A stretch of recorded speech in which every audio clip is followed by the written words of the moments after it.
ആലപ്പുഴ തുറവൂരിലേക്ക് പോകുന്നു. തുറവൂരിൽ യാത്രക്കാരുടെ ദേഹത്ത് കോൺക്രീറ്റ് ഗ്രൗട്ട് വീണു. അപകടം ഉയരപ്പാത നിർമ്മാണം നടക്കുന്ന തുറവൂർ കുത്തിയത്തോടിന് സമീപമാണ്. നിർമ്മാണ പ്രവർത്തനം വാഹനങ്ങൾ നിയന്ത്രിക്കാതെ നടത്തിയെന്നാണ് പരാതി. ഇസത്ത് സുൽഫിക്കാർ വിശദാംശങ്ങൾ നൽകും. ഇസത്ത്, ഇതിനടുത്ത് തന്നെയായിരുന്നു നേരത്തെ ഗർഡർ വീണ് 2 പേർ മരിച്ചതും. അപ്പോൾ ഈ കരുതലോട് കൂടിയല്ലാത്ത നിർമ്മാണ പ്രവർത്തികൾ അവിടെ തുടരുന്നു എന്ന് വേണം കരുതാൻ. ഇന്നെന്താണ് സംഭവിച്ചത്?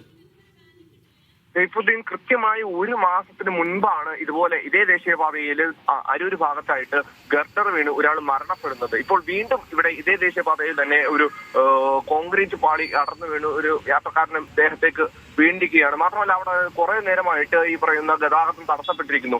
ഒരു പ്ലാനിങ് ഇല്ലാതെയോ അല്ലെങ്കിൽ ഒരു കൃത്യമായിട്ടുള്ള ഒരു കാര്യങ്ങളില്ലാതെയാണ് അവിടെ ഇപ്പോൾ നിർമ്മാണം നടത്തിക്കൊണ്ടിരിക്കുന്നത്. മാത്രമല്ല കരാർ കമ്പനിയുടെ അനാസ്ഥ മൂലമാണ് ഇത്തരം ദുരന്തങ്ങൾ ഉണ്ടാകുന്നതെന്നാണ് നാട്ടുകാരും അതുപോലെ തന്നെയുള്ളവരെല്ലാം പറഞ്ഞുകൊണ്ടിരിക്കുന്നത്. ഉയരപാത നിർമ്മാണം നടക്കുന്നതിന് സമീപമായിരുന്നു ഈ അപകടം.